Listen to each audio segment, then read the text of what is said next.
Assalamualaikum warahmatullahi wabarakatuh. Selamat datang di channel saya.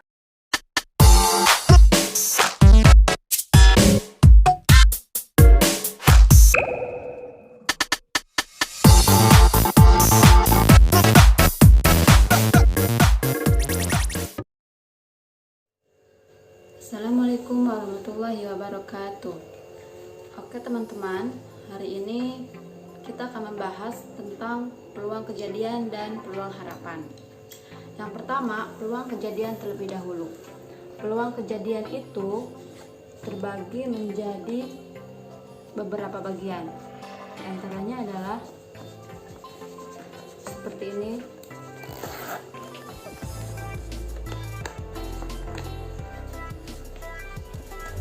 Jadi peluang kejadian itu ada range-nya. Range yang pertama itu adalah 0 dan range yang kedua itu 1. Jadi range-nya itu dari 0 sampai 1. Gak mungkin ada peluang 2, 3 itu tidak mungkin. Jadi yang paling besar itu 1, paling kecil itu adalah 0. Nah, tengah-tengah ini 0, sekian sekian itu disebutnya peluang kejadian A.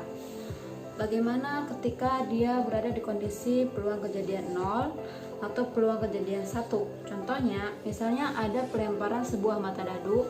Mata dadu itu dari 1 sampai 6 kan ya. 1, 2, 3, 4, 5, 6. Jadi ketika peluang kejadiannya 0, maka yang ditanyakan itu adalah pelemparan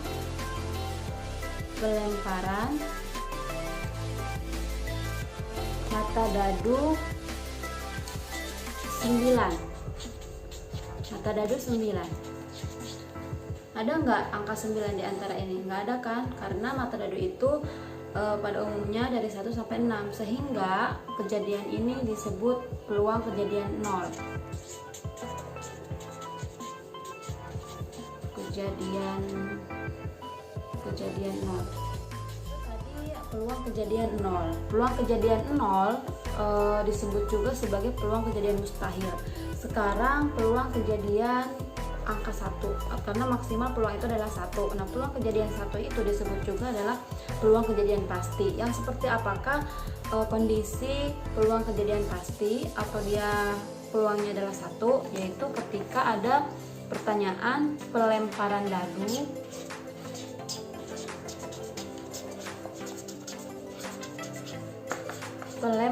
dadu dari bilangan real.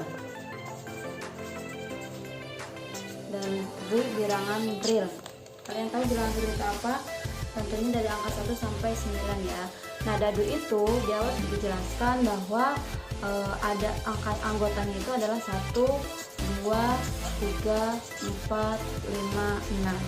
Nah, semua angka-angka ini termasuk ke dalam bilangan real, sehingga kejadiannya ada berapa? 1, 2, 3, 4, 5, 6. Ada 6. Diingat kembali rumusnya, rumus peluang secara umum, yaitu kejadian dibagi banyaknya sampel. Kejadiannya itu ada 6. Sampelnya ada berapa? Sampel itu keseluruhan anggota, ya ada 6 juga. 6 bagi 6 berapa? 1. Maka ini kondisi seperti ini disebut peluang kejadian pasti. Oke, sekarang menentukan nilai peluang. Bagaimana cara untuk menentukan nilai peluang? Contohnya adalah ada soal, ada sebuah kantong. Dalam sebuah kantong terdapat 9 buah bola yang telah diberi nomor 1 sampai 9. Jika diambil sebuah bola secara acak, maka peluang terambilnya bola bernomor genap adalah, jadi ada bolanya itu dikasih nomornya itu dari 1, 2, 3, 4, 5, 6, 7, 8, 9. Pertanyaannya adalah peluang terambilnya bola bernomor genap. Oke, kalian tahu yang genap itu mana aja? Ada 2, 4, 6, dan 8. Berarti ada berapa? 1, 2, 3, 4. Ada 4. Ingat, rumus peluang itu adalah banyaknya kejadian. Karena kejadiannya itu adalah genap, maka ada 4 dibagi banyaknya sampel. Sampel itu adalah anggota. Keseluruhan ada berapa? Ada 9. berarti 4/9. Nah ini disebut peluang kejadian sederhana. Kemudian yang soal selanjutnya masih dalam konteks yang sama, soalnya ketika yang ditanyanya adalah komplemennya, komplemen dari peluang yang sudah didapat. Komplemen itu lambangnya pangkat C ya, begini. Maka komplemen itu adalah rumusnya 1 dikurang peluang. Ya, kenapa 1? Karena paling tertinggi peluang itu maksimalnya adalah 1. Sehingga 1 dikurang 4/9. Atau kita hitung 9/9 dikurang 4/9. Jawabannya adalah 9 kurang 4, 5. 5/9. Ini merupakan peluang komplemen. Yang selanjutnya adalah peluang kejadian majemuk. Kalau majemuk itu adalah ganda, jadi ada dua kondisi. Contoh peluang kejadian majemuk, peluang majemuk ya. Contohnya dalam pelemparan dadu,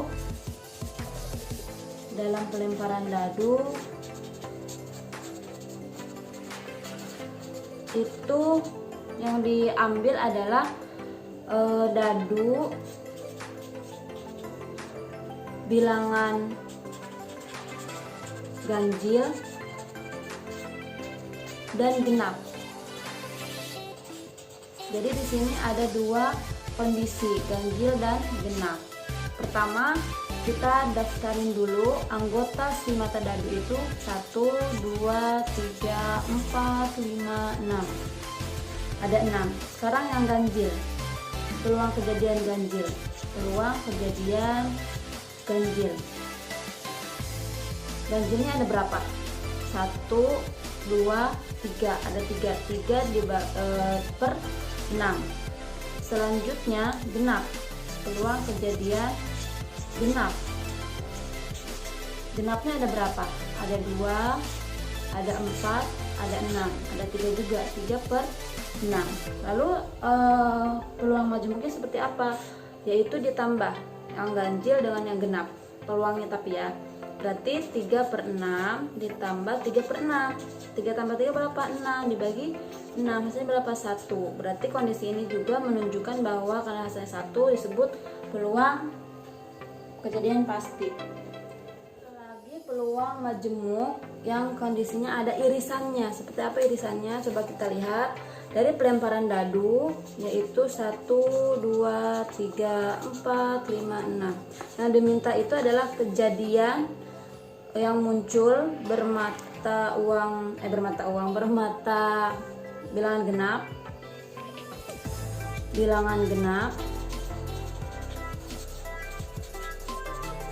dan bilangan prima. Oke. Bilangan genap, peluang kejadian bilangan genap itu berapa aja? 1, 2, 3, yaitu dari angka 2, 4, dan 6. 2, 4, 6, yaitu 3/6. Terus peluang kejadian bilangan prima, dari angka prima itu ada apa aja? Dimulai dari angka 2 juga ya. 2, 3, dan 5. 2, 3, dan 5. Berapa di sini? 3 juga ya, 3/6. Maka peluang kejadian majemuknya, jangan lupa 3/6 ditambah 3/6 lalu dikurang, karena di sini ada angka yang sama yaitu angka 2 dan kita akan mengambil salah satunya satu aja. Maka di sini peluang kejadiannya 1/6 karena angka 1 ya. Angka 2-nya ada 2, jadi kita bikin 1/6 sehingga harus dikurang 1/6. Ini irisan dari genap dan prima karena ada angka yang sama. Jadi kalau ada angka yang sama seperti ini caranya. Kalau misalnya ada 2 angka yang sama berarti 2/6. Kalau ada 3 dan seterusnya seperti itu ya. Karena dia ada 1 angka yang sama maka 1/6. Sekarang kita hitung 3 tambah 3 berapa? 6. 6 kurang 1 berapa? 5. 5 berapa? Jadi 5/6. Nah ini yang disebut peluang kejadian majemuk dari kondisi yang ada irisannya. Nah sekarang kita buktikan bahwa peluang majemuk itu adalah 5/6. Angka dari genap dan prima itu terdiri dari 2, 3 yang ditandain ya, ini sama dibikin 2, 3, 4, 5, 6. Ada berapa ini? 1, 2, 3, 4, 5. Ada 5.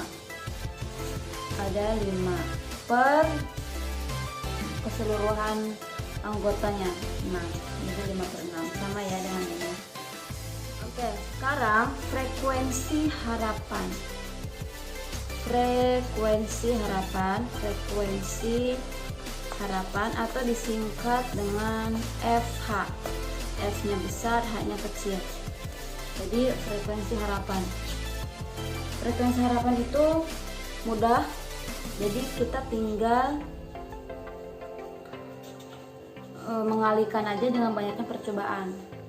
Rumusnya adalah peluang. Jadi sebelum mencari frekuensi harapan kita cari peluangnya dulu.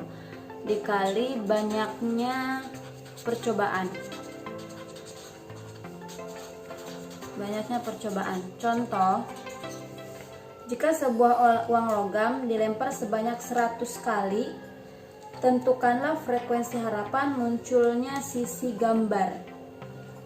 Jadi ada logam, uang logam ya. Uang logam itu terdiri dari berapa sisi?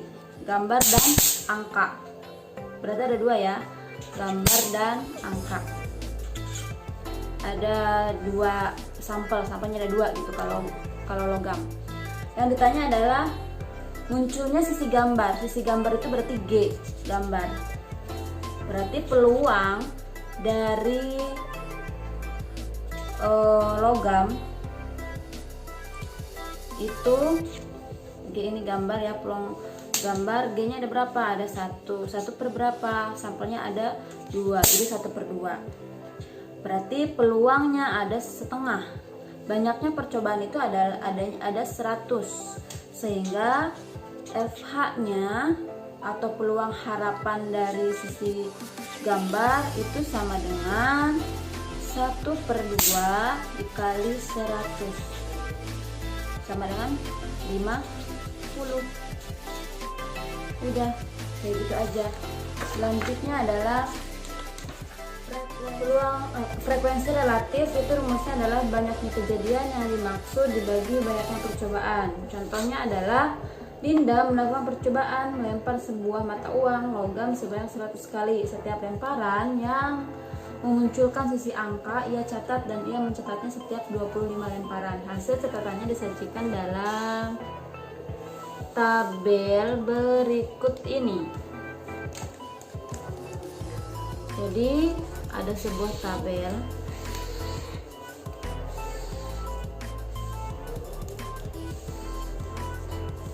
yaitu banyaknya lemparan,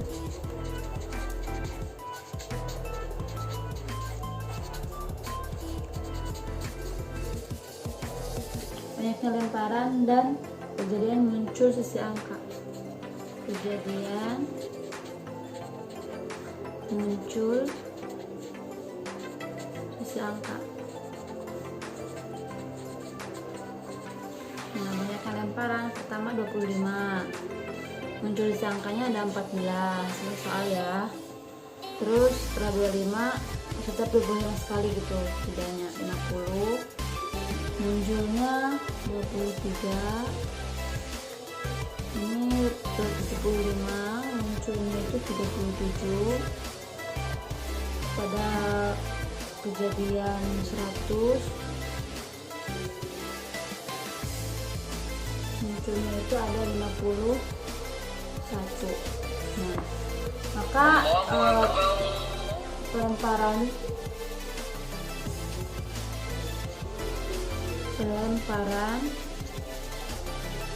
ke 25 Frekuensi relatifnya adalah, tadi rumusnya seperti apa? Rumusnya itu adalah banyaknya kejadian yang dimaksud dibagi banyaknya percobaan. Kejadian yang dimaksud itu ini ya, kejadian sama banyaknya percobaan. Percobaan itu yang kalau di sini lemparan. Jadi banyaknya kejadian ada 14 pada lemparan ke 25. Jadi 14 dibagi 25 sama dengan 0,56.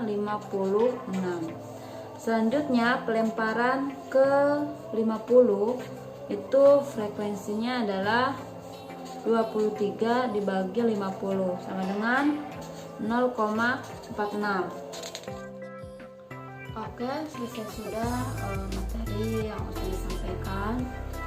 Kemudian selanjutnya ada soal yang harus dikerjakan.